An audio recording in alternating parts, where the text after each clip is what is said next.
Você está ouvindo uma produção Podcasts Clio. A museologia social nada mais é que a relação, as relações entre os seres, os patrimônios e os meios, todos os meios.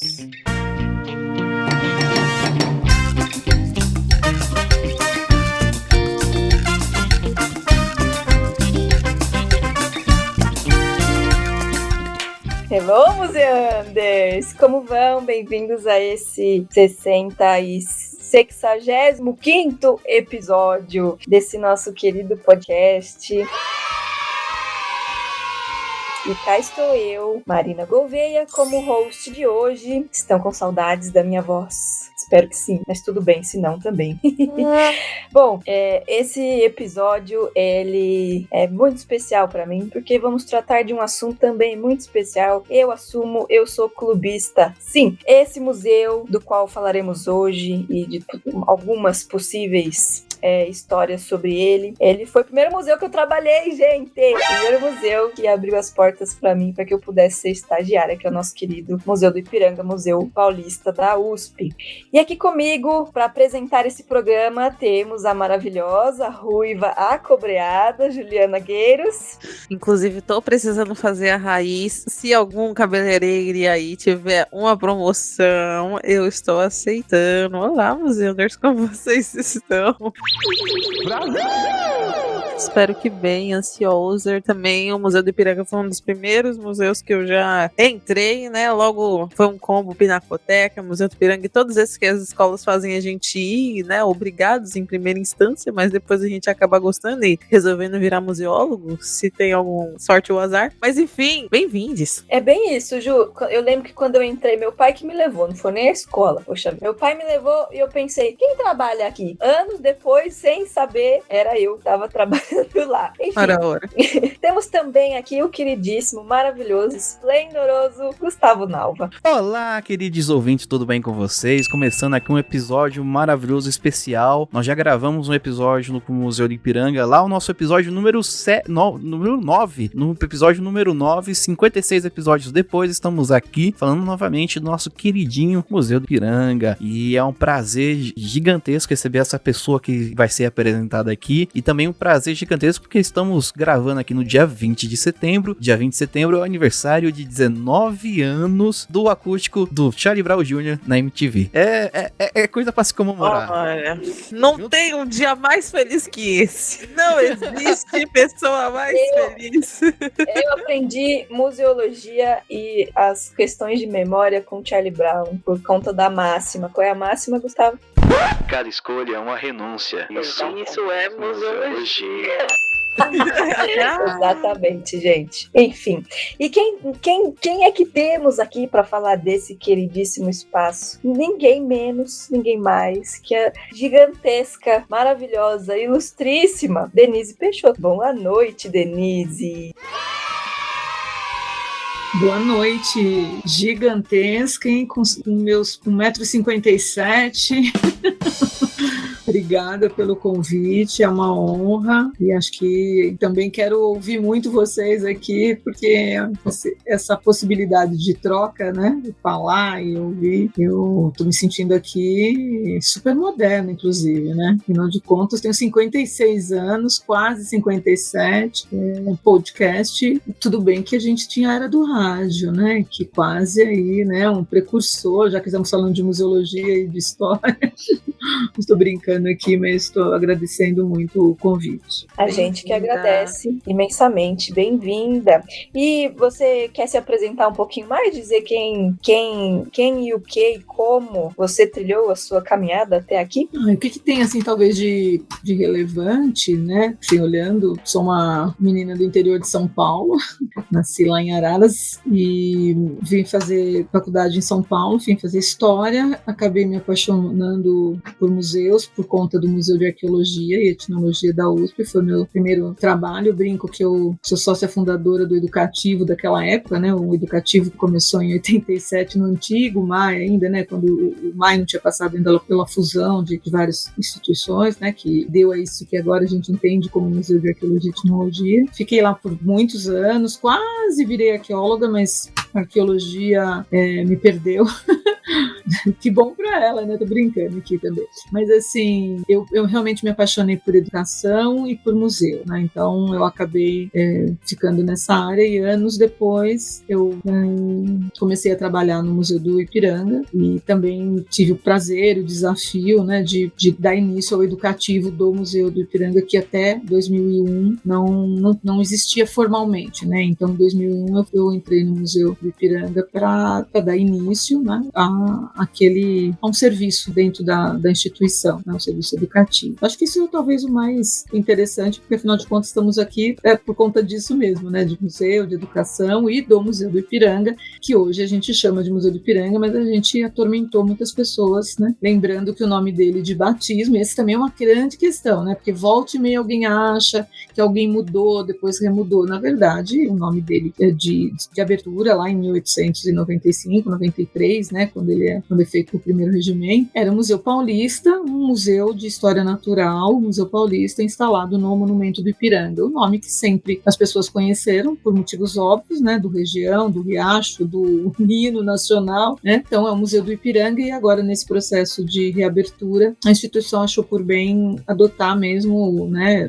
esse nome Museu do Ipiranga, que se refere a todo esse acervo e essas coleções que estão no monumento, né? Embora o Museu Paulista não tenha deixado de existir, ele é a instituição que faz a gestão do Museu do Ipiranga e o Museu Republicano Convenção de Itu, lá em Itu. Temos só a fundadora do educativo do museu mais estrelado do momento falando com a gente aqui. Queria dizer que azar da arqueologia e sorte da educação museal. Eu concordo. Nossa.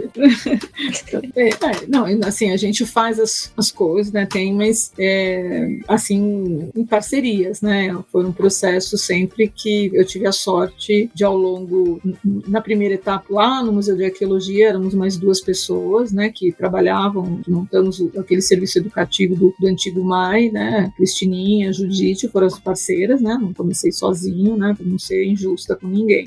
E no Museu do Ipiranga, realmente, num primeiro momento, eu brinco que era uma equipe, né, mas logo, né, começaram a chegar bolsistas, né, alunos, e que sem sombra de dúvida, sem esses tantos alunos, né, passaram por lá, fizeram estágio de formação, eu não teria conseguido, né, fazer, né, dar início ao educativo, né, dentro de uma instituição tão grande, com tantas questões, né, em relação aos seus acervos, às suas linhas de pesquisa. E posteriormente, 12 anos depois, mas de todo modo, 12 anos depois, entrou a Isabela, que, né, duplicou a equipe, 100% de aumento na equipe do educativo. Passou de 2 pessoas, mas uma pessoa incrível também de se trabalhar, e a gente continua juntos, né, até o momento. Então, realmente, é gostoso a gente pensar que a gente participou de alguma coisa assim, né, e tentou ser relevante, né? É óbvio que se fosse outra pessoa, teria trilhado outros caminhos, né? A gente vai construindo a partir dos referenciais que a gente entende que são importantes ou que são possíveis naquele momento, né? Mas ninguém, né, eu sei que é meio clichê dizer isso, mas efetivamente ninguém faz nada sozinho, né? Então, passaram muitas pessoas interessantes por lá, muitas pessoas contribuíram muito, né? Não vou citar o nome de ninguém para não cometer injustiça, porque realmente ao longo esse ano faz 21 anos o educativo foi criado. Então, você imagina, ao longo de 21 anos, quanta gente contribuiu, né? Então, e deixar até, né, para quem for ouvir, né, já estendo o meu agradecimento a essas pessoas com quem eu aprendi e compartilhei durante esse percurso todo, né? Ela é modesta, ela. Não, mas é interessante mesmo, né? Essa ideia. É muito importante a gente acabar lembrando que tudo é feito em rede, né? Desde sempre. Apesar de que às vezes a gente acaba sendo uma equipe. Quando outras pessoas se juntam, fica tudo melhor mesmo. A museologia é feita disso. Posso contar um segredo? Eu acho que eu sou o único da chamada que nunca entrou no museu. Dan, dan, dan. Você tem uma bela oportunidade agora. Tenho. Mas é normal. É só eu dar sorte na sexta-feira. Dar sorte na sexta-feira de entrar às 10 horas e conseguir o ingresso. Mas É. é normal. Esse é um novo desafio.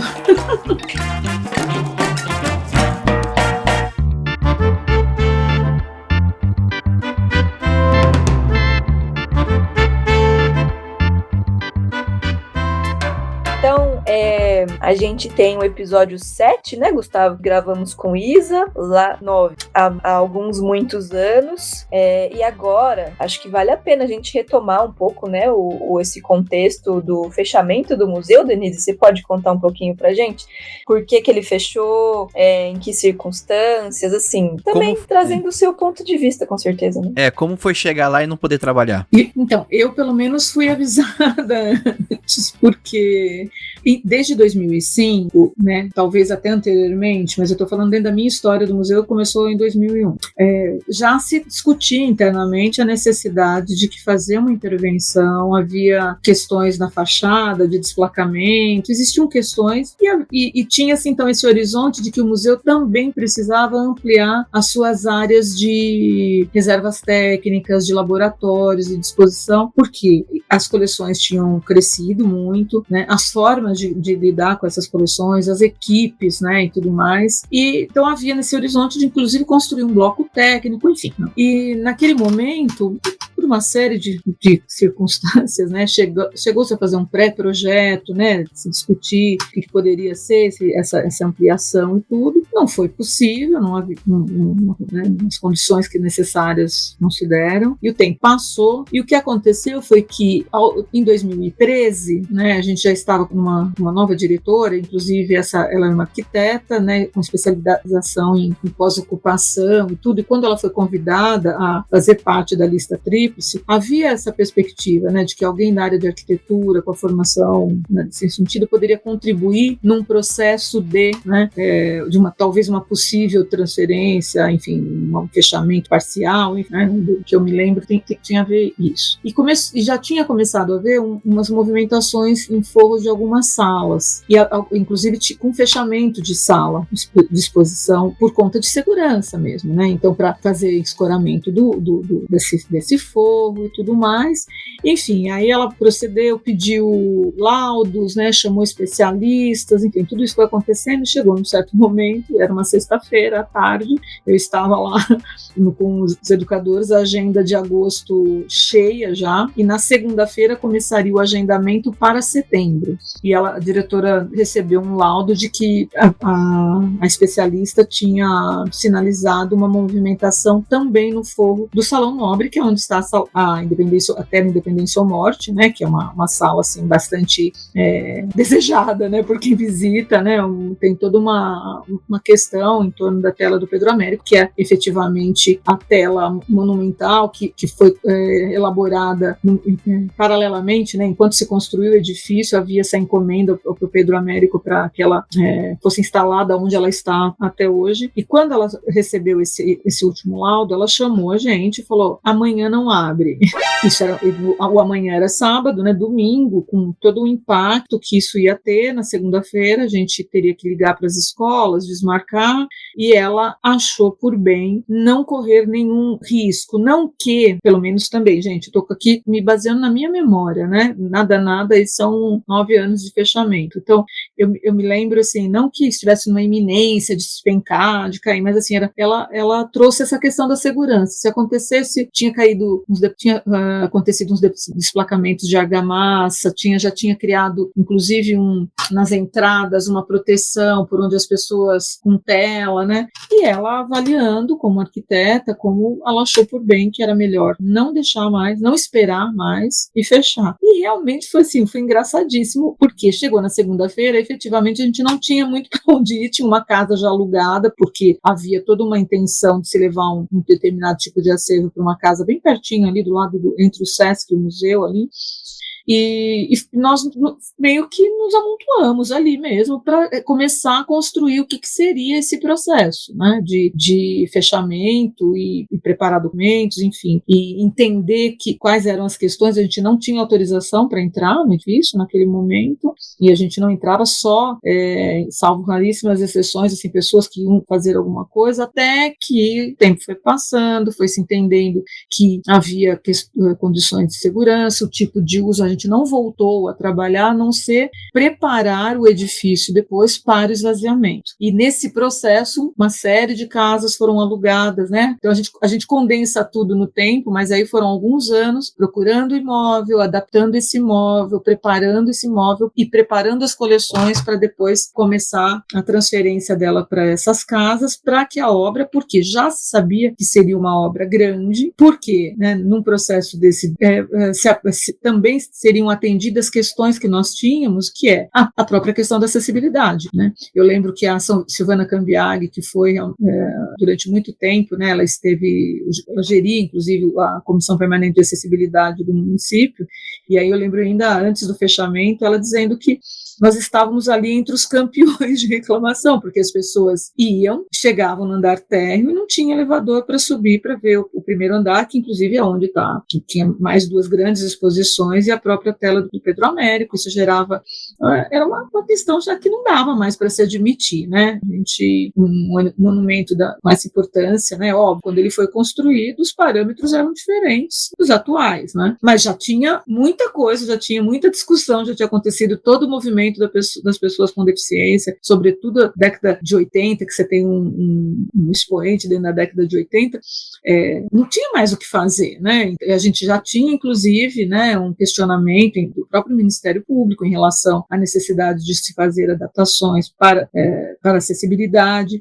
A gente tem que ser justa também, né? A gente tinha feito algumas pesquisas, tinha trazido especialistas, assim, lembro que a ideia de mudar o elevador que a gente tinha para um elevador adequado, mas aí o fosso necessário, não tinha o espaço necessário para comportar o tal do elevador, não tinha a questão de compatibilizar a escada como rota de fuga e o elevador. A gente chegou a ver uma lagarta de subir a escada, daí a gente descobriu, quando a gente estava vendo isso, que ela é condenada pelo Ministério Público, ela não deve ser usada, entendeu? Então teve idas e vindas, né, para tentar, e aí culminou mesmo no fechamento, que eu, particularmente, na minha modestíssima opinião, isso é controverso, nem todo mundo, eu acho que foi uma decisão corajosa e acertada, eu acho mesmo, eu acho que a sociedade merecia, que o próprio museu, o edifício merecia, e eu acho que talvez, aí também é tudo no campo aqui da suposição, gente, talvez se não tivesse havido esse movimento, né, talvez a gente não tivesse conseguido fazer uma obra tão grande, com tantos bons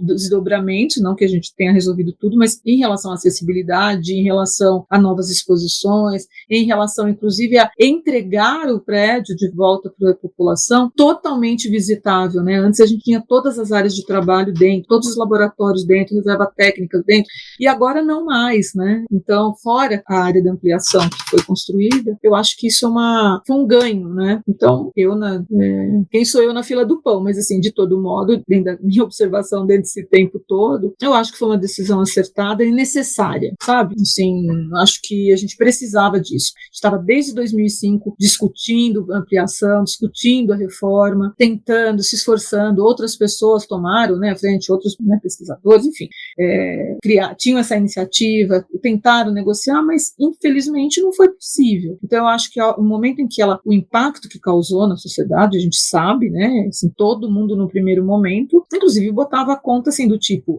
vocês aqui não cuidaram direito do prédio, e aí a gente dizia, não é bem assim, né, não é bem assim, né, por que deixaram chegar a esse ponto, né, e na verdade havia todo um cuidado com os acervos, né, com tudo que era possível, tinha sido feito estudos da fachada, várias coisas que tinham acontecido até então, mas para você fazer uma intervenção tão grande, grande. Na década de 90 aconteceram intervenções também, né, inclusive do ponto de vista da arquitetura mesmo, né, eu não tava lá, mas assim, tem todo inclusive um livro sobre essas obras que aconteceram na década de 1990, cuidando do prédio. Então não é que o prédio estava literalmente abandonado, né, como em alguns veículos se divulgou, né, e ele precisava, acho que ele merecia, e a sociedade também merecia essa reforma. Não, só queria reforçar aqui que eu concordo plenamente com o que a Denise falou, concordo mesmo. Acho que foi uma atitude necessária, uma atitude muito corajosa, né? Até mesmo porque é um símbolo, né, de São Paulo. Do que eu fiquei ouvindo de fofocas por aí, teve muita pressão pública, pressão política para que não fechasse, né? E eu acho que foi parabéns, assim, minha visão também é que foi uma coisa muito acertada. Denise, você acha que se tivesse mantido aberto, a gente poderia ser o Museu Nacional 2? Olha, assim, eu posso responder assim, do ponto de vista técnico, eu não tenho nenhuma competência para fazer uma afirmação desse tipo, né? Eu não acho que ele tinha riscos assim de um incêndio, né? Daquilo que eu ouvi das explicações, né?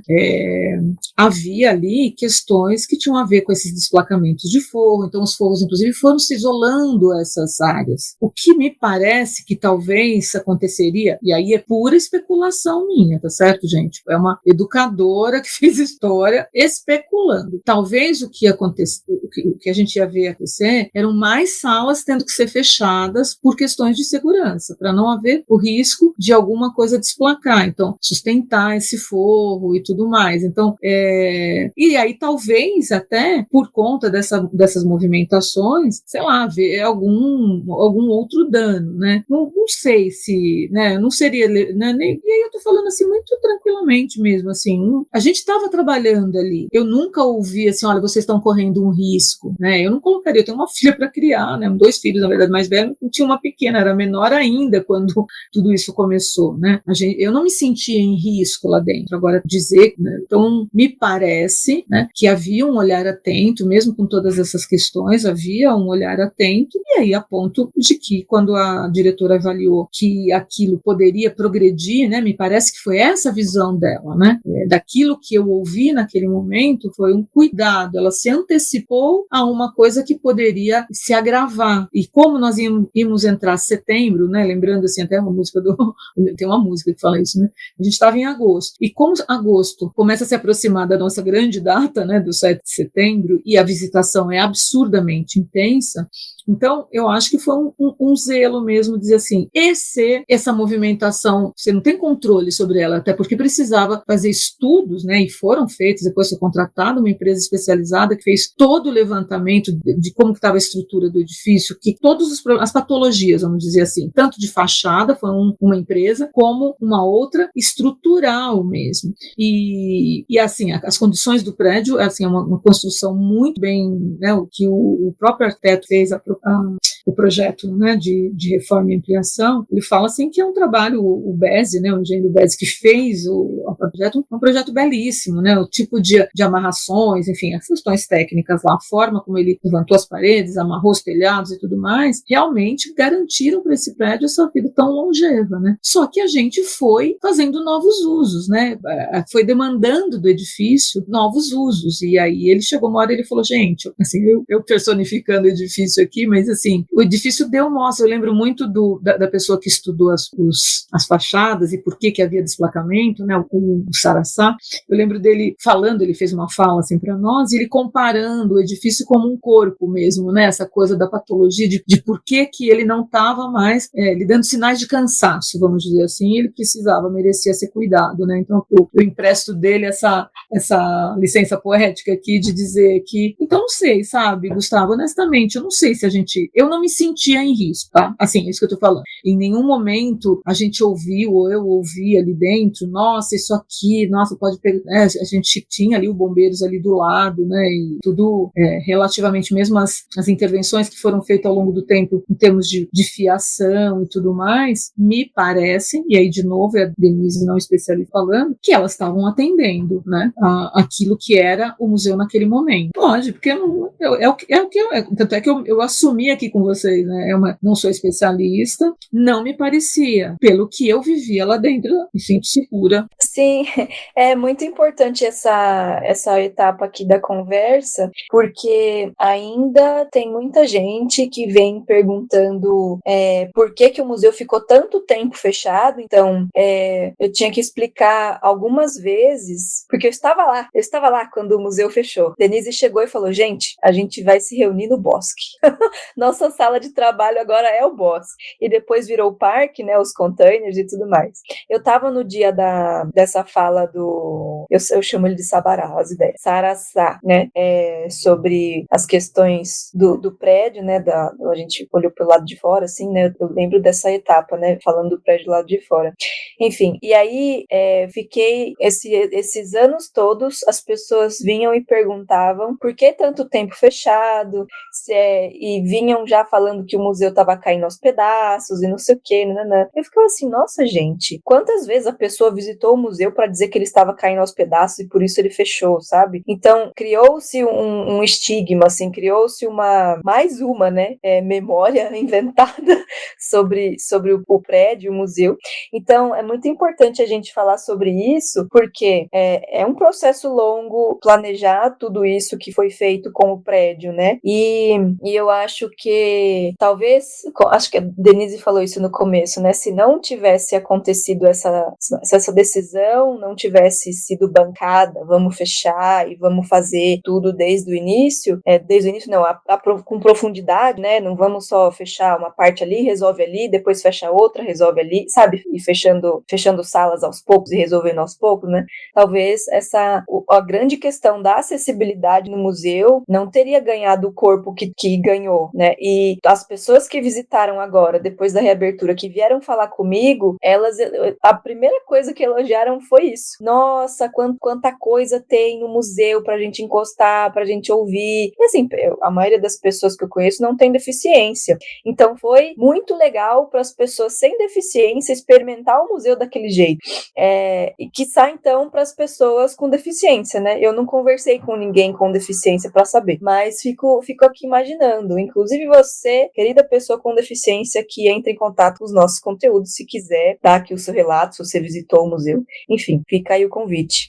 Mas eu acho, só amarrando, é de extrema importância difundir essa informação, porque me parece que as pessoas ficaram num limbo durante 9 anos, com diversas informações, diversas versões, né, desse fechamento vindo de várias fontes, e depois ninguém mais falava nisso. Aí agora, que é o evento, né, de abertura, 200 anos da independência e não sei o quê, o museu foi reaberto e entrou de novo nos holofotes, e um monte de veículo produzindo conteúdo e trazendo informação e trazendo outras versões de outras histórias. Eu falei, nossa, gente, eu nunca vi, nem quando teve... Lembra daquela mega exposição que teve em 2500 anos, não sei o que, do Brasil, não sei o que, que tudo era isso, tudo era esse assunto. Agora, 200 anos de independência, eu nunca vi tanto veículo de informação trazendo documentário e não sei o que, e charge, e, assim, textos e historiadores falando. Filme do Dom Pedro.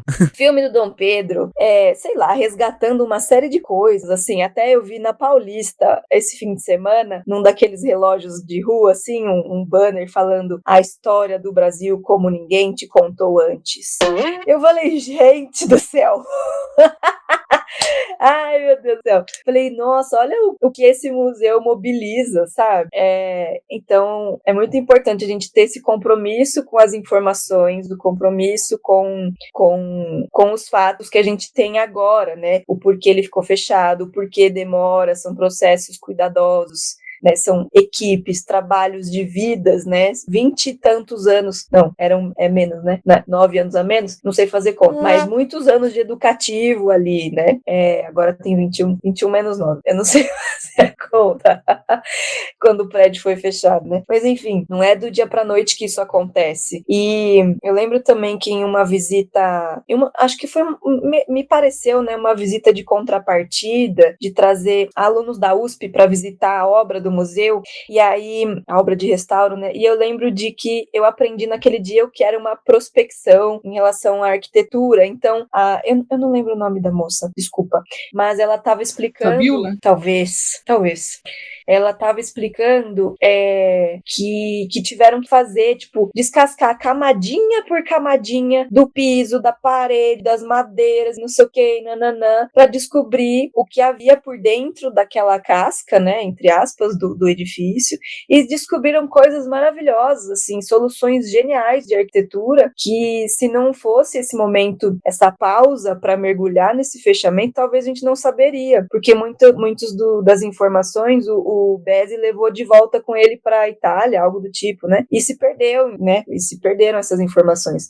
Então, tiraram as madeiras do chão para ver como é que ele tinha solucionado a questão das vigas para fazer um segundo andar, como que ele solucionou, ele tampou arcos, então o primeiro andar tem vários arcos, assim, que sustentam o segundo andar, eles estão todos tampados, uma solução muito genial, assim, para aquele momento, né, da cidade de São Paulo, em que a gente não tinha tantos prédios daquele tamanho e com mais de um andar, né? Porque não é a estrutura é alvenaria, né? Tijolinho e madeira e coisas vegetais, né? Tem aquela parede de fibra de palmito jussara, né? Então, enfim, eu lembro, ficou bem marcado para mim isso, da importância dos processos de restauro e do tamanho desse prédio para ser restaurado, sabe? Então, o trabalho, acho que eu continuei sendo educadora do museu, mesmo não trabalhando no museu, porque as pessoas perguntavam essas coisas, sabe? E aí, de novo, eu vou falar eternamente isso, quanto é importante a gente divulgar esse tipo de informação do cuidado que se precisa para se manter um prédio, que é um senhor prédio, né, de, sei lá, quantos anos ele tem agora, eu também não sei fazer como, mas quase 200. 1895, ele foi inaugurado, ele foi construído entre 1885 e 1890, as obras foram dadas por encerradas, né? E aí foi a finalização, assim, né? Os detalhes, mas assim, estruturalmente ele estava todo pronto em 1890. Então, só fazer as contas aí, pessoal de exatas nos ajudem. Mas aí, daqui a pouco, a gente... Então, ele teve intervenções ao longo da vida dele, então todo o subsolo, que hoje, inclusive, foi reabilitado como subsolo, que eram áreas de trabalho, né? Foram escavações, né? Aberturas que foram feitas na década de 1950. Isso também promoveu toda uma acomodação no edifício para poder ganhar áreas, porque ele é realmente um monumento, né? As pessoas talvez não entendam muito o sentido dele. Ainda hoje, a gente está contando para as pessoas que o edifício foi construído como monumento, né? Nunca foi moradia, nunca teve um outro uso que não, primeiro era para ser um lugar mesmo de celebrações, né, de comemorações cívicas, um monumento em homenagem ao Dom Pedro e à independência, e paralelamente à sua construção havia uma discussão do seu uso, mas é por conta da República tendo sido proclamada em 1890, em 1889 e em 1890, quando as obras são dadas por encerrada, há essa discussão de que uso, e aí então, no monumento, até que ele é uma grande fachada, né, os pés direitos de cada área enormes, né, mas ele é pouco profundo, né, a ideia é projetar essa monumentalidade lá no alto da colina, né, e bem acima do riacho, né, da onde estariam todos os eventos relacionados àquilo que ficou marcado, aquilo que entrou para a nossa história, esta narrativa, né, em relação à independência no Ipiranga. Então, o que é interessante destacar é que só aí então, nas discussões de uso já pelos republicanos, é que se faz a opção de instalar no monumento uma coleção, então um museu paulista, uma coleção, né, que são majoritariamente relacionadas à história natural, então de botânica e de zoologia e também arqueologia, e depois, então, enfim, é uma coleção muito diferente, era um museu muito diferente na sua inauguração em 1895, né, com todo esse caráter, inclusive científico. Ele é um instituto também voltado para essa pesquisa científica. Então, o estudo dessas coleções, né, de zoologia e de botânica, né, eram naturalistas, pessoas ligadas a esse campo científico, com coleções também menores, mas coleções de quadros e de numismática, né, são as coleções coleções mais antigas, né? E algumas coleções relacionadas mesmo à história, mas com o passar do tempo é que esse caráter de museu de história vai se reconfigurando. Agora, só para retomar um pouco o que você falou sobre o fechamento, Marina, e a apreensão, é assim, a gente que está estando dentro, né, a percepção da gente fica, às vezes, muito diferente, porque o que é que chega de fato nas pessoas, né, que estão lá no dia a dia, que estão trabalhando, que estão lá algumas vezes só ouvindo a grande imprensa, um jornal, um telejornal à noite, que traz a informação dentro de uma perspectiva mais específica. Então, assim, havia um esforço da direção, assim, que as coisas, inclusive, se configuraram, né, de entender o que estava nessa decisão, tudo, de deixar sempre a informação bem atualizada do que estava acontecendo naquele momento. Mas a gente vive uma sociedade, assim, um tempo, né, não sei se é a sociedade, mas enfim, a gente vive um tempo que a gente é aquela coisa do excesso de informação, né? O Humberto Eco já nos alertava sobre isso, né? Você tem tanta coisa sendo disseminada, compartilhada, divulgada, etc. Filtrar isso, organizar essa informação e formar uma referência crítica daquilo, existe inclusive um esforço da gente. E aí é óbvio que você tem que ter um repertório e um interesse. Onde é que eu vou buscar uma informação mais apurada? Eu vou entrar em contato, eu vou no site do museu, o que eu vou fazer para eu ter uma informação mais sistematizada? E aí acaba acontecendo um pouco, talvez a gente chegou a fazer uma exposição no 7 de setembro, acho que foi no segundo ano de fechamento, com painéis que tentavam um pouco com imagens, né, historicizar um pouco, inclusive, esse momento da obra, o que estava acontecendo, quais eram as perspectivas daquele momento, mas é ali, né, assim, o alcance dessa informação nem sempre é aquele que a gente acha que está acontecendo de fato, né, o que é que de fato chega nas pessoas.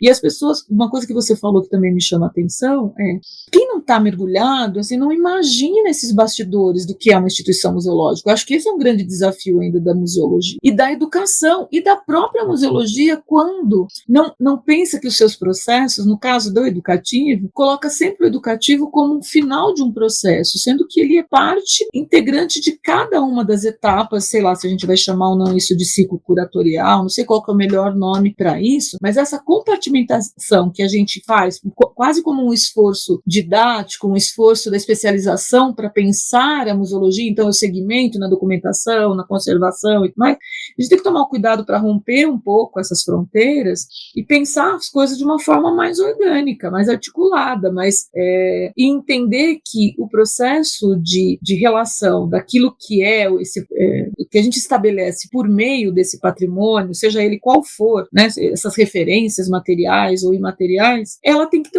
ser muito mais partilhada, por um lado, né, uma coisa, eu estou falando mesmo de corresponsabilidade das diferentes áreas, porque inclusive o que chega até o visitante muitas vezes, que é aquele momento quase que mágico, né, da exposição pronta, muitas vezes. E para uma exposição acontecer, e aí, pegando de novo o que você falou, para uma instituição, para um museu, né, ser um museu, você tem uma série de ações que desdobram em outras ou que requerem, né, elas tanto derivam de escolhas, né, e de ações, como elas se desdobram, né, em outras, né, que cria mesmo uma teia, uma rede para que a exposição, aquele momento em que o visitante está dentro da exposição, né, e aí está dentro mesmo, vamos forçar o português aqui, mas mal passa pela cabeça dele todas as implicações para que aquilo aconteça. Então eu acho que, e aí eu encerro essa linha de raciocínio longo em relação ao fechamento, que é assim, muitas pessoas perguntavam para a gente, eu acho que talvez você se lembre um pouco disso também, mas para mim me perguntaram, nossa, o museu fechou, você é do educativo, você vai ser mandado embora? Porque não tem mais museu, porque também entender que educação em museu não é só mediação, não que isso seja menor ou pouco ou secundário, se eu estou dizendo, mediação é uma das tantas formas de se fazer educação em museu. Mediar, estar junto com o público dentro da exposição, porque o que a gente falava quando fechou é assim, o museu não fechou, o que fechou temporariamente são as exposições para visitação pública. Não é semântica só, era exatamente isso. Nós trabalhamos muito, nós fizemos muitas coisas, todas as equipes equipes enquanto as exposições não eram reabertas, enquanto o prédio, inclusive preparar o prédio para tudo aquilo que ele passaria com a obra. Para começar, para a retroescavadeira entrar no final de 2019, muita coisa aconteceu. Então, esse longo tempo tem a ver com, inclusive, estudar, planejar e realocar mais ou menos os números que eu lembro também de memória, aí por volta de 450 mil unidades de acervo, né? Quando a gente fala isso, é que vai desde uma foto, um papel, né? Um documento ali, uma moedinha, um selo, a um carro do Corpo de Bombeiros de sei lá de quantas toneladas pesa aquilo e transportar, embalar, colocar adequadamente, preparar as reservas técnicas para que aquele acervo seja real, porque as pessoas têm uma ideia assim, você empacota, deixa num depósito. Não, você tem que continuar cuidando, você tem que continuar intervindo nesse acervo para que ele não se deteriore, né, durante o fechamento. Então, você deslocar tudo isso, né, colocar isso, sem contar procurar a casa, porque até corretor de imóvel, a equipe do museu se tornou. Ia ver o imóvel, via, e às vezes tinha, nossa, que imóvel legal, isso aqui dá certo, dá para a gente botar estantes, daí tinha que licitar para comprar estantes deslizantes. Aí quando eu tava, nossa, que maravilhoso, aí eu descobri que o prédio não tinha BITS, então você não pode alugar com dinheiro público uma coisa que não está com a sua documentação em ordem, que não tem condições de segurança. Como é que você vai botar um acervo num lugar que você não tem segurança de que aquilo, que a fiação está correta? Então, intervenções, adaptações nesses imóveis, tudo isso para tratar com dignidade, né, vamos dizer assim, com responsabilidade, com patrimônio que pertence à sociedade, né, está sob nossa tutela, sob guarda do museu, mas pertence e não a sociedade do hoje, né, a sociedade do futuro, né, a gente parece assim uma coisa meio fantástica, quando a gente fala isso, parece que a gente está querendo romantizar, mas não é isso mesmo, esse senso de responsabilidade. Então, e aí não é também exigir que as pessoas entendam essa complexidade, né, mas o fechamento tão alongado para as pessoas, essa percepção de demora, né, não vou julgar, né, eu só acho que é um passo atrás. Opa, por quê, né? Qual que é a pergunta? Quais são as implicações disso, né? Como que você, quem fez uma mudancinha, mesmo que se morasse num quarto cozinha, fez uma mudança na vida, empacotou suas coisas, né? E olha que a gente, né, e quais são os critérios? Uma tela tem um determinado tipo de exigência, a coleção de moedas tem outra, porcelana, e a gente sem contar todas as materialidades, fora as equipes, fora os laboratórios, fora a parte administrativa. Então, desculpa, eu me alonguei agora um pouco demais, mas assim, só pra gente, porque é complexo mesmo. E é isso que deixa tão fascinante tudo, né, pra gente também. Eu acho que é legal as pessoas gastarem um pouco de tempo para entender o que de fato envolve, né, um processo. Que não é fazer museu, não é simplesmente pegar lá um espaço qualquer e fazer umas vitrines e pendurar as coisas, né? Você tem uma série de outras ações, ainda mais um museu centenário, né? O primeiro museu de São Paulo, né? Entre os primeiros do país, né? Então, eu acho que a gente, num edifício com uma complexidade, como você trouxe aí, não só estrutural, mas da própria arquitetura, do partido arquitetônico, e que na hora que você vai fazer uma intervenção, tem que ser uma intervenção responsável para que, não só que ele fique mais 100 anos, mas, sei lá, quantos anos, né? Eu tô muito feliz da gente poder ter essa conversa aqui e, assim, talvez pessoas que não tiveram acesso ou não foram buscar essa informação podem ter essa informação por aqui, para esse pedacinho de museologia que a gente faz aqui no podcast, né?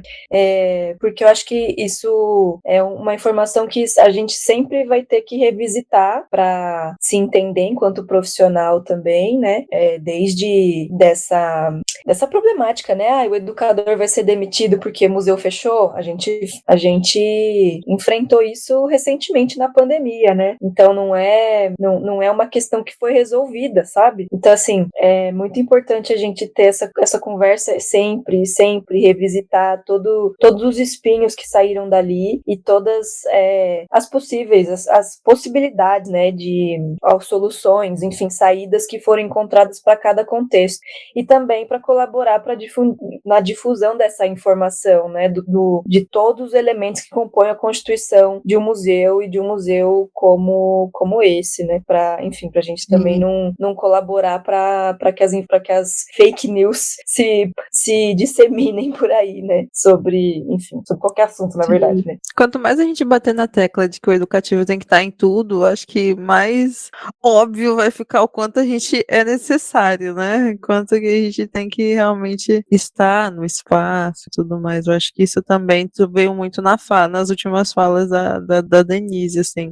Me sinto 100% uma pessoa indispensável. Somos pessoas indispensáveis. Eu só quero arrematar aqui e dizer que no nosso episódio 13, Museus de Exposições Online, foi um dos primeiros episódios que a gente pegou na pandemia. Então, se vocês quiserem ter um pouco mais essa discussão sobre museu fechado e museu fisicamente fechado, mas continuando as suas atividades, tem esse episódio 13 aí. Inclusive, vamos lá, ô Gil, vamos cobrar a Mona do contato do Museu Nacional para eles entrarem em contato com a gente, que é um museu que tá fechado. Seja cobrada, Mona, que eu sei que tá ouvindo esse episódio. Tá se sentindo cobrada? E também uma menção honrosa aqui à nossa querida Vanessa Espinosa, diretora do Museu do Seridó, um museu que tá fechado fisicamente há mais de 12 anos, mas ativamente sempre. Então, muita atividade online, Sempre presente, muita atividade com a população local, abrem de vez em, se eu não me engano, né, o Vanessa não me bate, mas já abriram o quintal do museu para poder receber o pessoal. O museu tá fechado, tem mais de 12 anos. Opa, a cachorrada tá brigando aqui. Mas tá fechado há mais de 12 anos, mas continua com equipe e funcionando. Beijo, pessoal do Museu do Seridó, do UFRN. Voltando, eu queria perguntar, Denise, acho que a gente já explorou bem essa questão do fechamento do museu, né? E aí eu queria puxar isso do educativo tem que ser, né, compreendido como componente de todos os processos de constituição, não só como um produto final, né? Ou como, enfim, uma etapa final do processo aí de pesquisa e exposição educativo, né? Nessa reorganização do museu, o educativo participou de todas ou da maioria das etapas, porque é muito o que me parece, né? Por favor, visite o museu. Mas eu pude estar lá alguns dias e pude notar o quanto as propostas de acessibilidade, né, que de certa forma são propostas de mediação também. Então, os vídeos, os textos, as maquetes, as peças táteis, que eu sei que foram encabeçadas por vocês, né? A produção não, mas enfim, a elaboração dos conteúdos, né?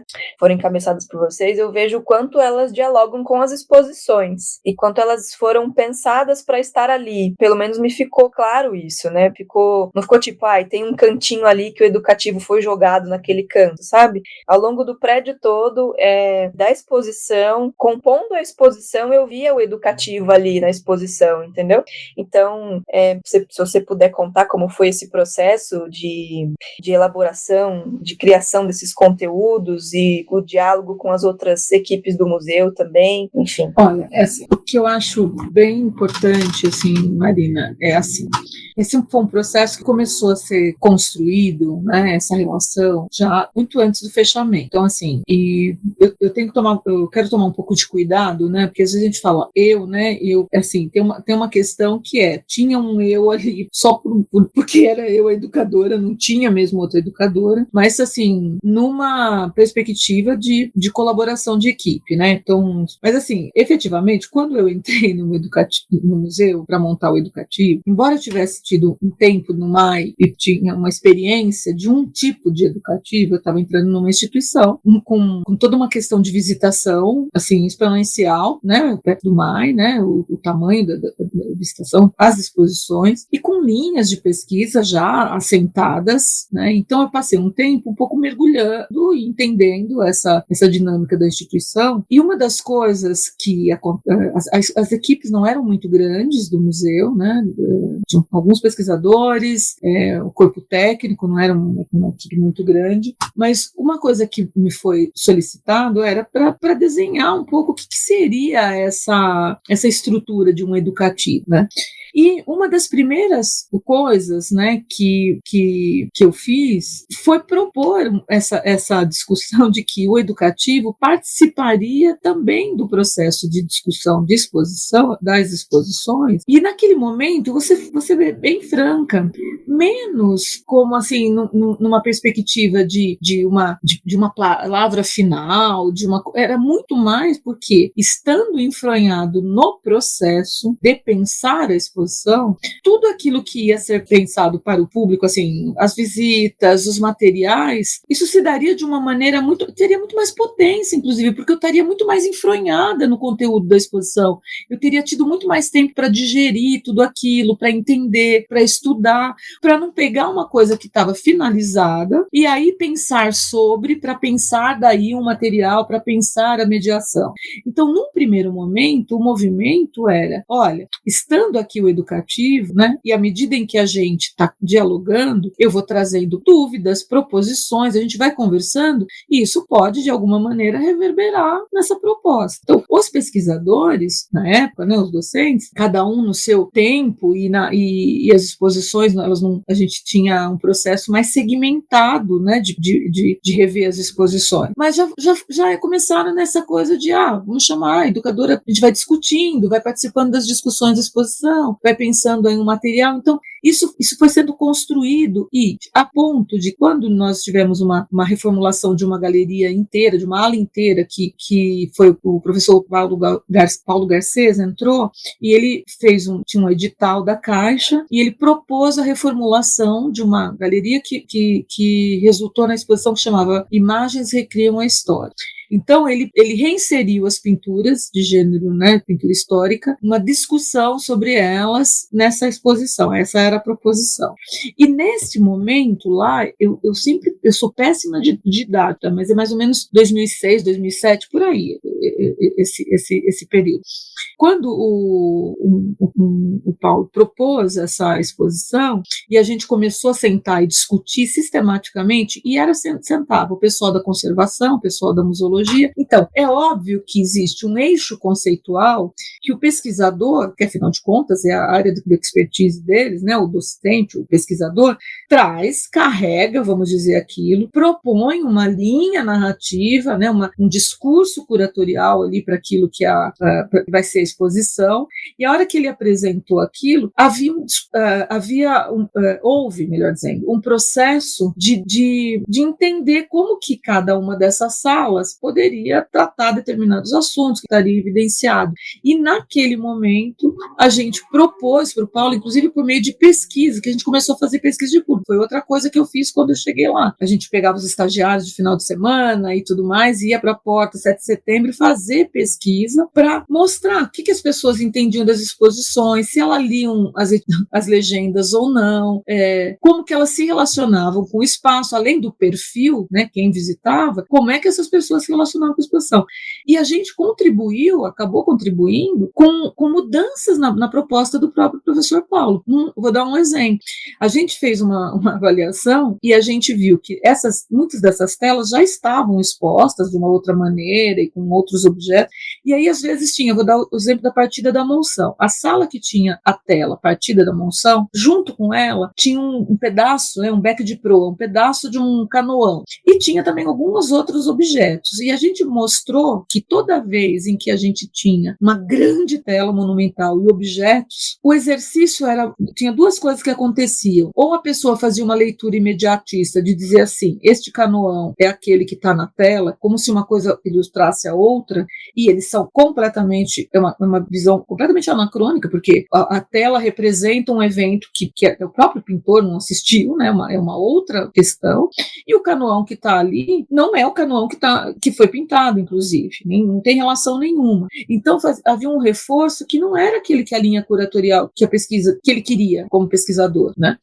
E ele tomou uma decisão de que ele não deixaria os objetos não figurariam mais junto com as telas, porque o interesse dele era o exercício de ler e interpretar essas imagens. Então, foi uma colaboração que o educativo naquele momento trouxe, esse da pesquisa, outro da própria figura do bandeirante, enfim. E ele fez, né, adotou na sua proposta novas posições a partir dessa contribuição percepção que o educativo já vinha fazendo observação de público, já vinha notando, por exemplo, que as pessoas não gastavam tempo lendo textos, coisas que talvez sejam meio óbvias para quem está na museologia, principalmente na educação e museologia, ainda é um pouco de tabu o texto, né?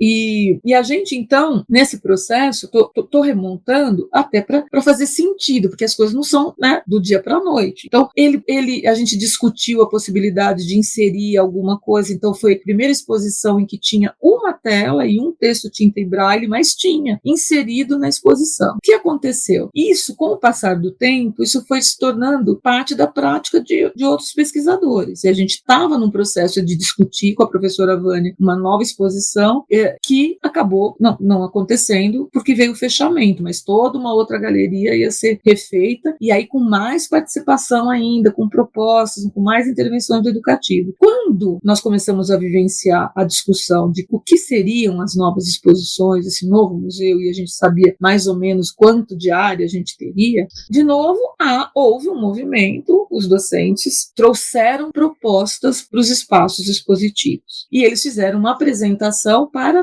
a equipe, né, da divisão, naquele momento ainda era a divisão de acervo e curadoria, que é a divisão que tinha a equipe da conservação, da museografia, o educativo, né, porque isso também sempre foi muito diferente no museu. O serviço educativo, né, antes chamava Serviço de Atividades Educativas do Museu do Ipiranga, ele estava alocado no organograma, enquanto caixinha, na área científica, na divisão de acervo e curadoria, e não na área de difusão cultural. Veja, eu não estou desqualificando o lugar onde está, não é isso, mas havia uma compreensão de que a educação, ou a socialização, a comunicação, como queira, era também uma ação de curadoria, como é conservar, documentar, coletar, pesquisar, no mesmo patamar. Isso é uma herança lá do professor Upiano, que continuou sendo praticada nos documentos e tudo mais. Então, quando a gente sentou, quando os docentes fizeram uma primeira proposta do que seriam essas exposições, e foi apresentada no coletivo,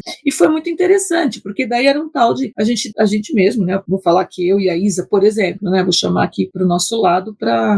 Nós fizemos já colocações, mas isso, e aquilo, e como é que fica tal. E então isso era quase que, a meu ver, não que fosse natural, né? Porque nada é natural, mas uma coisa que já estava apaziguada, assim, vamos discutir, vamos participar, e a hora que esse projeto foi formatado, quando entrou o plano educativo, as discussões da curadoria, elas se davam nesse coletivo, né? É quase que um grupo curatorial um pouquinho mais alargado, é óbvio, né? E a gente toma esse cuidado que as grandes definições, as definições acabam sendo alinhavadas, tomadas pelos responsáveis por essa curadoria, né? Cada docente se incumbiu ali de uma exposição, então em alguns casos em 2 ou 3 exposições, porque são 11 mais a temporária, então e o número de pesquisadores bem menor, mas desde aquele momento a gente estava participando das discussões, e a gente também trouxe as propostas do que a gente entendia que deveria ser essa exposição, não ser a exposição do ponto de vista do específico, do conceitual, que aí está alinhavado na pesquisa desse curador, desse docente, mas de que maneira aquilo poderia ser potencializado ou desdobrado. E aí foi muito legal, isso eu tenho que dizer. Não estava mais em questão a premissa da acessibilidade, então como é que a gente faz com que essas exposições sejam acessíveis, até onde a gente vai com essa acessibilidade. Então isso estava dado, inclusive em todos os documentos de partida, né, que você olha lá, o plano das exposições, o plano geral, o plano educativo, mesmo os documentos que nortearam o próprio arquiteto, os arquitetos, né, que foram fazer as propostas de ampliação, tanto a adaptação física, né, para circulação, para acesso, como essa que tem mais a ver com a comunicação, com o comunicacional mesmo, quer dizer, como que a gente faz para que essas exposições propiciem uma aproximação maior do visitante para pensar esses temas. E aí a sua percepção, Marina, ela está correta. Então, assim, embora algumas coisas sejam derivação, né, porque é óbvio, existe um tema sendo tratado conceitualmente, e aí a gente, como educativo, olhando para aquilo, olhando para os acervos que estavam mobilizados, e a gente trazia uma proposta de quais seriam esses objetos, esses materiais que, né, que a gente batizou, o nome talvez não seja muito bom, os recursos multissensoriais, né?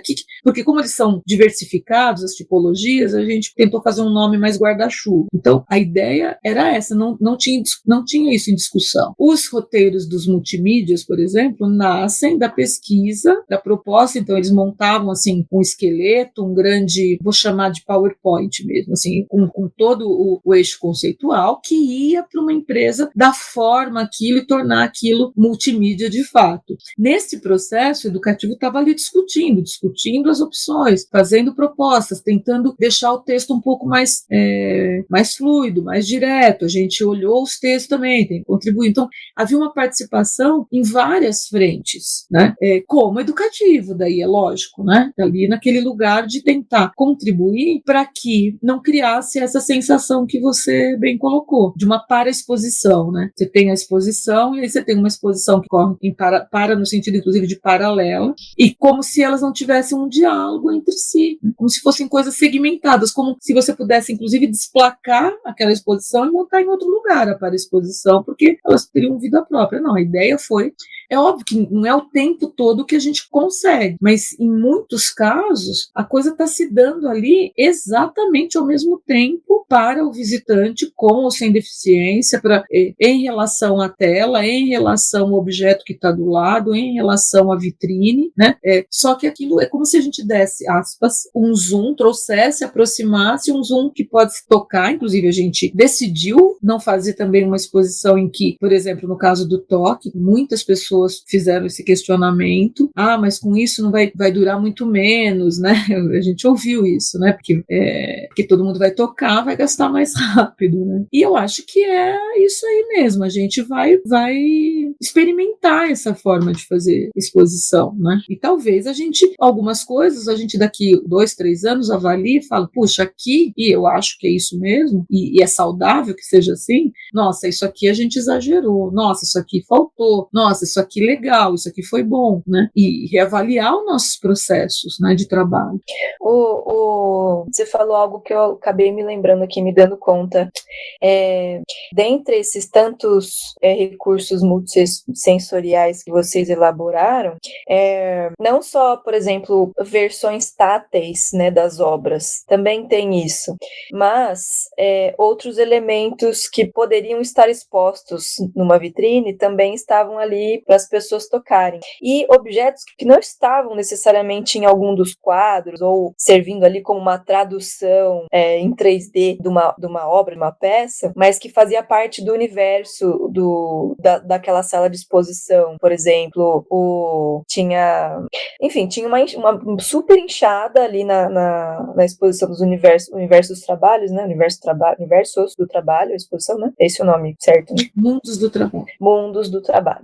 E assim, quem que vai prestar atenção numa enxada em tantos quadros que tem ali? São pinturas grandes, né? São telas grandes. Então, o foco também foi puxado para elementos explorados ali que poderiam ter, combinariam, que estavam fazendo sentido com aquele universo. E não só uma tradução tátil para que uma pessoa cega pudesse tatear aquilo. Até porque não quer dizer, ser pessoa cega não quer dizer que ela vai tatear tudo, que ela prefere tatear tudo. É um dos recursos possíveis, né? Para que, enfim, se ela quiser, ela põe a mão lá, se ela não quiser, né? Não põe. Então, eu achei genial. Ai, gente, vocês têm que ver. Tem aquela mesa, também nessa mesma exposição, que são como se fosse hastes de madeira, assim, aí você tem que encaixar uma na outra. E é genial isso, tipo, é um negócio, um saber de encaixe, de marcenaria que tá ali num momento de transição de uma sala para outra, e que, assim, pra mim, minha mente fez puf, assim, ó. Foi muito legal. Foi muito legal experimentar aquilo como visitante mesmo, né? A gente fez... Eu vi essa parte da exposição com a Isa, como parte do treinamento para a atividade que a gente realizou lá, né? Então, vai desde dessas propostas de imersão, interação, e digo, não interação do high-tech que está hoje, né? Coisas interativas, você toca e o negócio brilha, sei lá. Mas pegar umas madeiras na mão e tentar encaixar, usar o cérebro para que aquilo funcione, sabe? O que mais interatividade que isso? Eu achei muito, muito curioso e genial essas propostas. Então, a equipe toda foi muito bem selecionada. Eu sou puxa-saco das amigas que trabalham na equipe, de todas. E os resultados foram muito, muito legais, assim, para qualquer tipo de pessoa que visite o espaço. Eu digo isso diante dos meus privilégios todos, né? Como eu falei, não conversei com nenhum outro visitante diferente de mim, né? Pessoa pessoa com deficiência, né? Não conversei com ninguém. Mas as pessoas gostavam bastante da possibilidade de experimentar a exposição a partir daqueles elementos.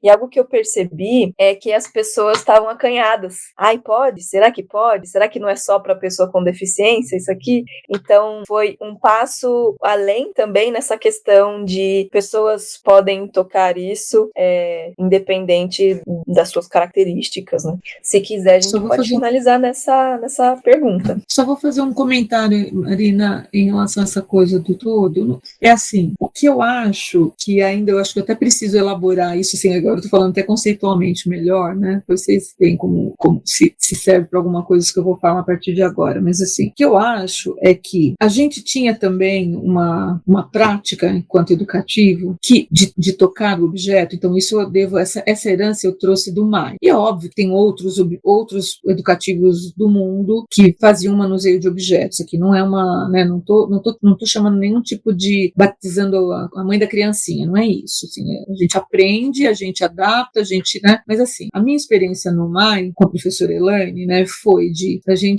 ela é inclusive anterior a aquilo que depois ficou consagrado como educação patrimonial, né, que da Eileen Hooper Hill, né, que foi aprender a sociedade a partir dos objetos. A Elaine tinha uma proposta por ser arqueóloga e no processo de trabalho com os objetos, com a materialidade, com a cultura material, fazer essa aproximação que é com aquilo que é o concreto do objeto em primeiro lugar. Primeiro eu olho, eu observo, eu entendo a materialidade, eu entendo por que foi aquela matéria-prima e não outra, se tinha outra, quem usou, então aquelas perguntas todas para o objeto. Então, eu quando eu cheguei no Museu do Ipiranga e ali naqueles primeiros momentos, eu comecei a construir uma linha de raciocínio semelhante àquilo e, de certa maneira, havia uma ressonância, porque lá eu tive contato com um texto da professora Heloísa Barbuí, que é nessa mesma direção, entendendo a sociedade através dos objetos, uma coisa mais ou menos assim, aquele texto. Um texto, inclusive, para professores, tal, que, de certa forma, ia ao encontro daquilo que um pouco eu entendi o que era educação em museu.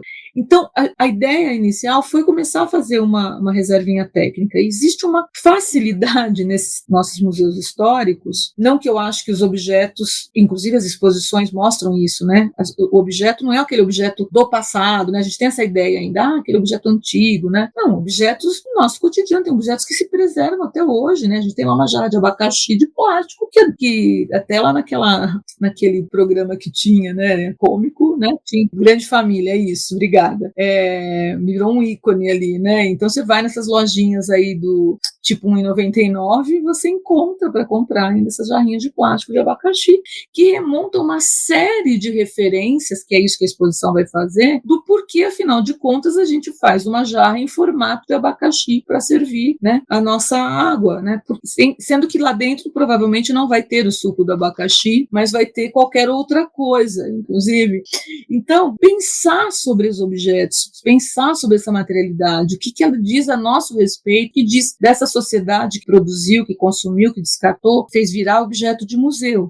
Então, esse núcleo inicial era uma forma. E aí, somado a isso, favorecia esse toque consciente, abriu um canal de aproximação que, em muito, removia uma barreira que existia para o cérebro. Que quando você entra numa exposição em que você só olha a jarra de abacaxi dentro da vitrine, o tipo de apreensão que todos temos, inclusive a apreensão tátil da materialidade, te dá dá você constrói um outro repertório, temperatura, textura, você tem outras coisas que inclusive, à medida em que você experimenta o mundo, a hora que você olha as coisas, você já não precisa mais tocar, você bem rasa, para saber que o fogo é quente, por exemplo, entendeu? Então, assim, você vai experimentando o mundo, vai criando uma referência, e aí o frio, o azedo, o claro, o escuro, você vai, a sua percepção te dá esses insights. Aí, no caso da pessoa com deficiência, essa aproximação, ela amplifica a possibilidade de apreensão dessa pessoa, conceitual, inclusive, porque ela não fica só na descrição da coisa. É assim, aí tem uma alça pro lado de cá, tem não sei o quê, tem uma coisa que imita uma cor. Então, é um feliz encontro entre as duas coisas, né? Elas não se confundem, elas se complementam e elas não se excluem também. Eu estou fazendo a questão de dizer isso para também não esvaziar de sentido a importância do que é um material desse para a pessoa cega. E, ao mesmo tempo, para trazer luz porque eu cansei de ver, Marina, e talvez você tenha experimentado isso no material tátil que era uma tela simples, né, que a gente tinha na exposição do professor Paulo, lá o Imagens da História, na observação de uma pessoa cega tocando a tela tátil e lendo o texto tinta em braille, né, e ali conversando, às vezes essa pessoa cega estava acompanhada e conversavam sobre aquilo que ela estava tocando. Eu cansei de ver pessoas videntes observando esse ato do toque, e vez por outra escapava assim a frase do vidente: puxa, eu não tinha visto isso. Porque o cego, nesse exercício e a imagem, a maneira como ela está decomposta de apreensão, traz você para uma outra relação com a obra também.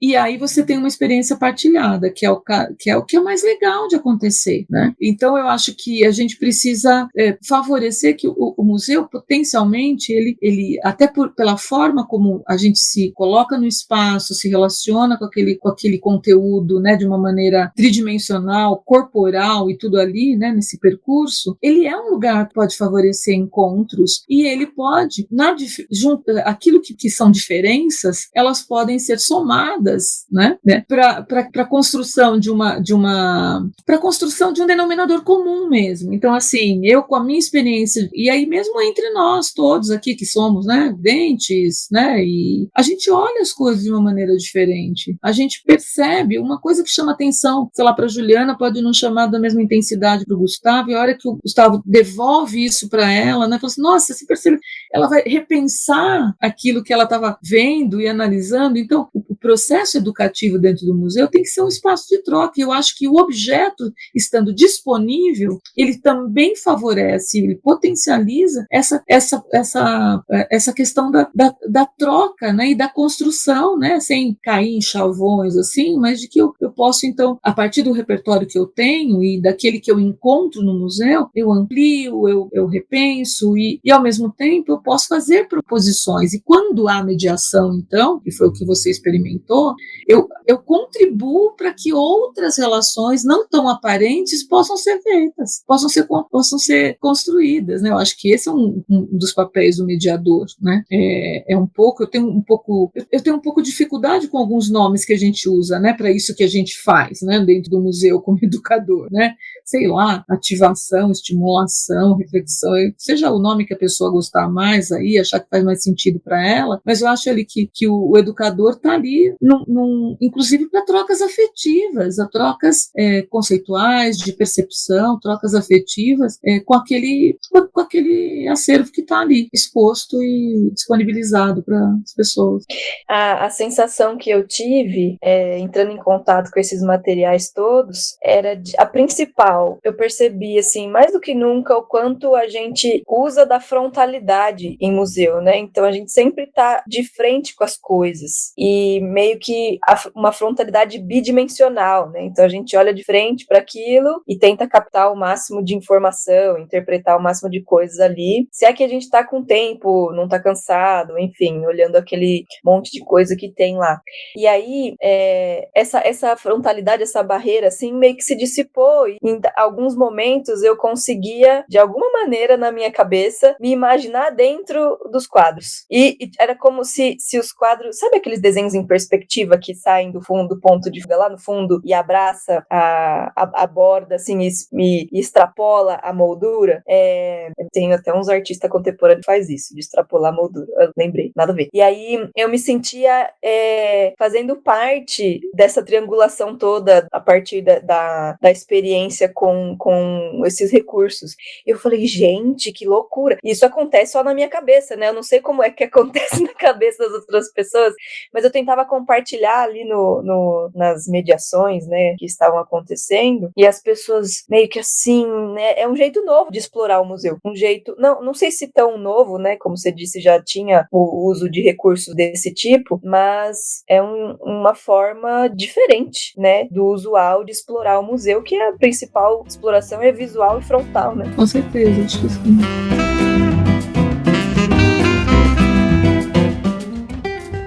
Pessoal, museanders, esse assunto rende muitas conversas, muitos fios foram puxados aqui, e se a gente sempre puxa mais fio, né? A gente gosta de fio, então a gente vai puxando cada vez mais fio, e, enfim, tudo indica que teremos uma segunda, terceira, uma quarta, enfim, uma segunda, pelo menos, segunda parte, discussões que advêm do nosso querido Museu do Ipiranga, Museu Paulista da USP, né?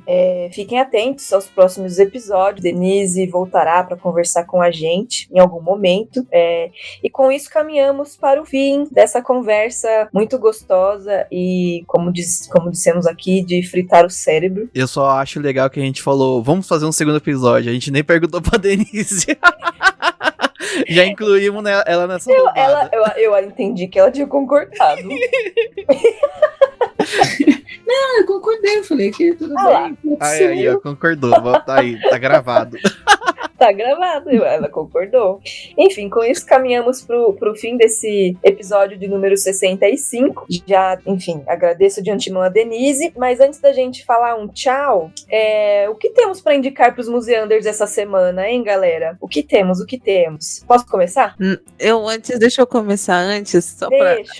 A minha indicação, na verdade, é durmam, museanders. Vocês estão esquecendo de dormir. Não é pra ficar assim. E bebam água. Bebe água, mas principalmente durma, porque se você não dorme, a aula não rende, o seu trabalho não rende, você não consegue fazer as coisas que academicamente falando, gente. A academia não é só de ficar na academia, não, é você dormir antes de ir pra ela, tá bom? Essa, na verdade, é um áudio pra mim mesmo. Essa aqui é pra eu ouvir e praticar no próximo episódio. Pra ajuda do futuro. Pra ajuda do futuro e pra vocês, museanders. Pode falar, Marina, agora é realmente uma indicação mais acadêmica.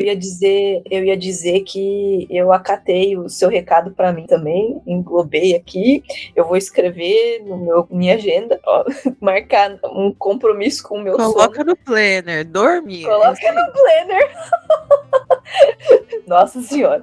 O que eu ia dizer eu tenho duas indicações. Uma é um pequeno jabá, não é mesmo? Visitem o MUB3, Museu da Bolsa do Brasil, o novo museu de São Paulo. Gostamos de visitantes, então fiquem atentos à programação, no site, enfim, tá bem legal.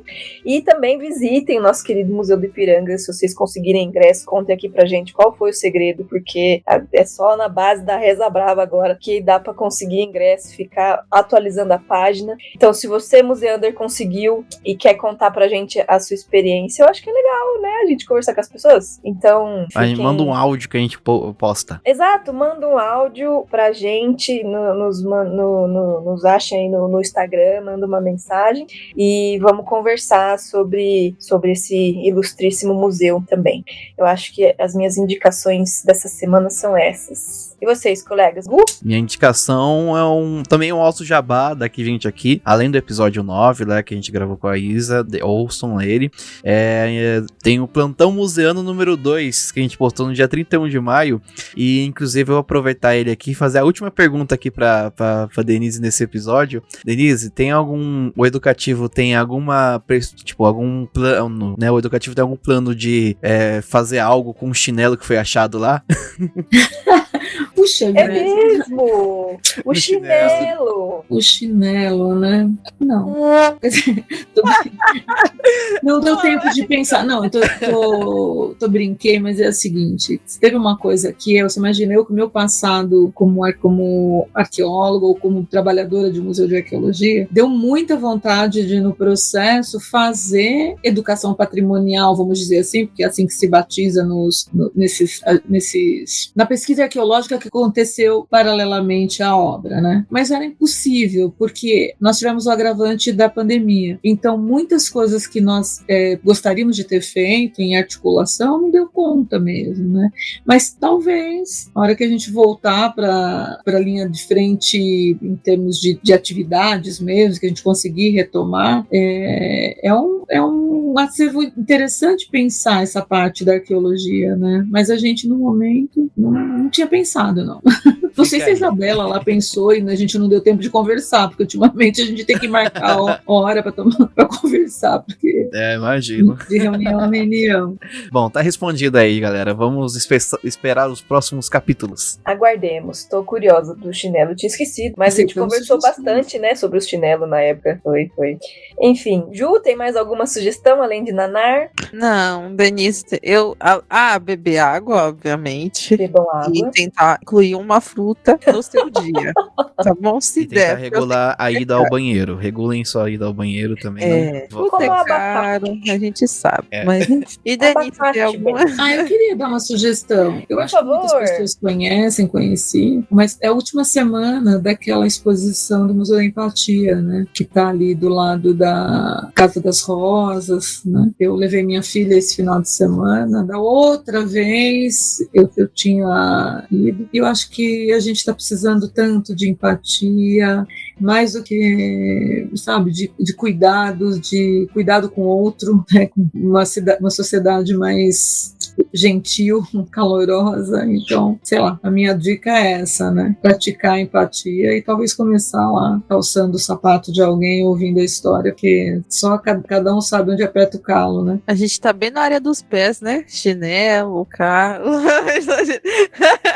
Uma coisa assim, bem. Adorei. Muito boa indicação. Eu preciso ver aí na exposição, é a última semana, né? Vou dar um jeitinho.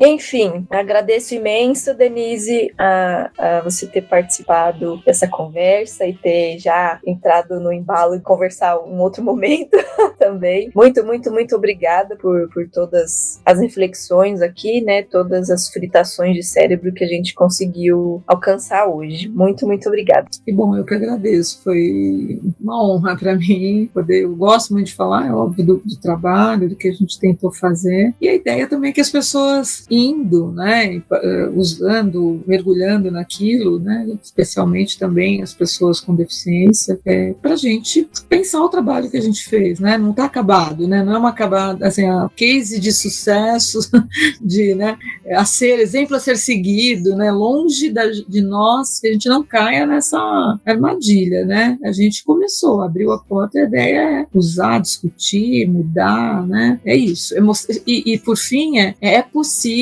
um educativo participar do processo e é possível fazer acessibilidade partindo assim, do começo mesmo, sabe, assim, não adaptação depois que tudo está pronto, pensar de uma maneira articulada, é possível, e um difícil histórico, né, até piso tátil a gente tem. Ora, galerinha. Olha, eu vou nesse museu só pra fazer vários vídeos pra esfregar na cara de algumas instituições e pessoas. Obrigada. Muito obrigada. O prédio é tombado. Depois a gente podia pegar, Então, né? assim, gente, o prédio é tombado nas 3 esferas. Tivemos as reuniões, discutimos o partido em respeito à preservação, e a gente construindo de uma maneira consciente e responsável, a gente é possível. Nesse sentido que eu falo que é possível, né? É possível, sim, não dá mais para dar essa desculpa. tá? Não tem Não dá desculpa. Lógico que tudo vai ser feito de maneira responsável. Não estou falando isso para amenizar, gente. Sim, Falando que tudo vai ser feito com responsabilidade, mas essa coisa de que não dá. dá pra fazer. Já não cola mais. Inclusive, eu achei linda o cinza do piso tátil. Ele não destoa do piso, que era eu lembro que era uma questão, né? Ai, vai estragar o piso, não sei o quê. É um negocinho que cola, né? O piso tátil é colado. E escolheram uma cor que esteticamente, né? Que também deveria ser uma preocupação ali em cima do piso, ele não estraga nada. Tá bem bonito, inclusive. Achei que combinou. É um cinza que mesclou ali na paleta do piso. Ficou bonito. Mas enfim, visitem o museu, visitem, não deixem de fazer isso. Tá muito legal, tem bastante coisa. Fiquem à vontade para explorar os recursos com responsabilidade. Falamos isso muitas vezes aqui, né? E os outros espaços que foram abertos, né, do museu. Agora a gente tem a oportunidade de conhecer salas que a gente não podia entrar antes, certo? Com isso, também deixo aqui o meu lindo e amoroso, carinhoso e acobreado obrigada para Juliana Gueiros. Adorei o obrigada cobreado. Rima, é lindo. Já consigo ver brilhando também. Muito obrigada eu, Mago, Denise. Muito obrigada por estar aqui e por aceitar estar de novo. Então, muitos outros questionamentos vão vir no próximo episódio. Só um até logo aqui para Denise e um até logo para vocês, museanders, também que ficaram até aqui. Beijinhos. Eu vou subverter aqui, né? Eu fiquei aqui pensando. Eu sei que o podcast é aqui só a nossa voz, né? Mas assim, a gente não se apresentou assim dizendo, né? Você falou do acobreado, né? Eu sou uma mulher branca de 56 anos, cabelos curtos, grisalhos, né? No dia de hoje estou usando óculos alaranjado. Enfim, talvez a gente, para todos, né? Já que a gente tá, né? Ou todes, já que a gente tá nessa lógica de jogar com todos, talvez, é que fiquei com vontade aqui, inspirada pelo cabelo acobreado da Juliana. Justo, Estou na fase de assumir os prateados, entendeu? Massa, a gente pode começar a incluir isso em audiodescrição. Acho que a gente não fez muito porque, como é só áudio, a gente acaba tirando a ideia da imagem, né? Mas eu brinquei aqui por causa disso, só uma brincadeira mesmo. É uma boa. Vamos. Mas é algo a se pensar, é isso. É algo a se pensar. É algo a se pensar. Fomos provocados ao vivo, Museanders. Vamos pensar. Eu não saberia me descrever, eu acho. Já fiz exercícios do tipo, mas enfim. Queria agradecer também o queridíssimo, maravilhoso, ilustríssimo Gustavo Nalva. Eu que agradeço, foi um episódio maravilhoso, muito bom estar aqui com vocês, gravando esse episódio, muito bom. E, bom, vamos para a próxima, né? E espero conseguir, sim, o ingresso para visitar o museu. Se eu conseguir, eu aviso. Boa. Agradeço a todos de novo, agradeço imensamente os museanders que ficaram até aqui nesse episódio. E é isso, deixo um beijo maravilhoso para a equipe também que participou de toda a elaboração desses materiais, que a gente falou bastante hoje. E os museus, os recursos multissensoriais e os educativos seguem vivos.